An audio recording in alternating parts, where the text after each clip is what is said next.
जिंदगी के इस अजीब सफर में कुछ रास्ते ऐसे भी होते हैं जिनसे गुजरने का दर्द और उनसे जुड़ी यादें कभी खत्म नहीं होती। जी हाँ दोस्तों, हम बात कर रहे हैं हाल ही में जयपुर स्थित नाहरगढ़ की पहाड़ियों में हुई घटना के बारे में। नमस्कार दोस्तों, आप देखना शुरू कर चुके हैं पंजाब केसरी राजस्थान और आप जुड़ चुके हैं मेरे यानी चंद्र प्रकाश के साथ। तो यही वो रास्ते हैं, यही वो पगडंडी है जिनसे गुजरते हुए एक खुशहाल परिवार के दो चिराग आशीष और राहुल चरण मंदिर के दर्शन के लिए और सैर सपाटे के लिए नाहरगढ़ की हरी भरी वादियों की ओर निकले थे। पिता की वात्सल्य भरी आंखों ने जब अपने दो बेटों को साथ जाते देखा तो उन्हें क्या पता था कि यह उनकी जिंदगी का आखिरी दीदार होगा। बस उसके बाद से जैसे सब कुछ बदल गया। दरअसल 12 दिनों से यह परिवार एक अनसुलझी गुमसुदगी और एक बेटे की मौत से बुरी तरह टूट चुका है। एक तरफ एक बेटे की गुजर जाने की असहनीय दुख, तो दूसरी ओर बड़े बेटे राहुल के मिल जाने की धुंधली सी उम्मीद। इस परिवार के लिए हर बीता पल एक असहनीय इंतजार और दर्द भरी घड़ी बन गया। हर सुबह उन्हें न जाने किस नई पीड़ा का सामना करना पड़ता है। आशा और निराशा के बीच झूलते इस परिवार की व्यथा को कौन समझ सकता है। किस्मत ने उनके हिस्से में ऐसा दर्द क्यों लिख दिया। वे न चैन से सो सकते हैं और न खुलकर रो सकते हैं। उनकी मुश्किलें यहीं खत्म नहीं होती, ऊपर से पुलिस और मीडिया के तीखे सवाल उनकी बेचैनी को और भी बढ़ा देते हैं। ईश्वर से यही प्रार्थना है कि ऐसा दर्द किसी को ना दे। नाहरगढ़ की खूबसूरत वादियां जो कभी सुकून का जरिया थी, अब आशीष की याद में दिल का दर्द झलका देती है।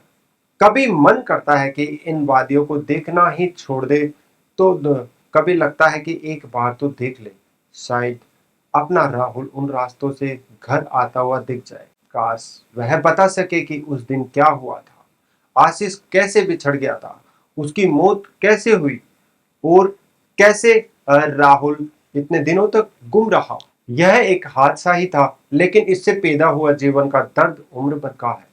हर कोई अपने हिस्से की किस्मत लेकर जीता है, लेकिन आशीष और राहुल के परिवार के लिए न जाने कितनी ताउम्र की बेचैनी भरी बदकिस्मती लिख दी गई। यदि पुलिस वक्त रहते जाग जाती तो शायद आशीष आज जीवित होता और राहुल गुमशुदा नहीं होता। लेकिन पुलिस भी शहरवासियों की रोजमर्रा की जिंदगी की उलझनों में इस कदर फंसी रहती है कि किसी की कहानी किसी थाने की अनसुलझी फाइल बनकर धूल खाने लगती है। और वक्त बीतने के साथ ऐसी फाइलें कब किसी को याद तक नहीं रहती।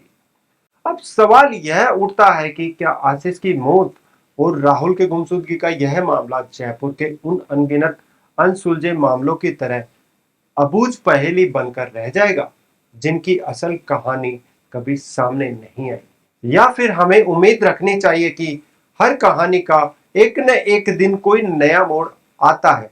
हो सकता है आशीष की मौत और राहुल की गुमशुदगी की यह दर्दनाक कहानी भी एक दिन किसी नए मोड़ से गुजरे और अपनी सच्चाई खुद बयां करे। इस परिवार की पीड़ा को समझना आसान नहीं है। जिस तरह से आशीष की मौत और राहुल की गुमशुदगी ने उनके जीवन को एक स्थायी शोक और बेचैनी में बदल दिया, वह बताता है कि इंसान की जिंदगी कितनी नाजुक होती है। उम्मीद और निराशा के बीच की यह जंग कभी खत्म नहीं होती। हर दिन उनके दिल में यह ख्याल आता है कि शायद कल कोई अच्छी खबर आएगी, शायद उनका राहुल मिल जाएगा। उम्मीद कि यह छोटी सी किरण ही उन्हें जीने का साहस देती है और इसी साहस के साथ वे हर नए दिन का सामना करते हैं। वे जानते हैं कि जिंदगी में चाहे कितनी भी मुश्किलें आए, एक दिन सच्चाई सामने आएगी। शायद यही सच्चाई उनके दर्द को कुछ कम कर सकेगी और उन्हें उस शांति की ओर ले जाएगी जिसकी वे बरसों से तलाश कर रहे हैं। अभी के लिए यह परिवार अपनी उम्मीदों और सपनों के सहारे एक दिन जी रहा है, जो यह विश्वास दिलाते हैं कि हर दर्द का एक अंत होता है। यही उम्मीद है जो उन्हें आगे बढ़ने की ताकत देती है और शायद एक दिन नाहरगढ़ की वादियों में से वे अपने खोए हुए बेटे राहुल की कहानी सुन सकेंगे। एक ऐसी कहानी जो उनके टूटे हुए दिलों को जोड़ सकेगी।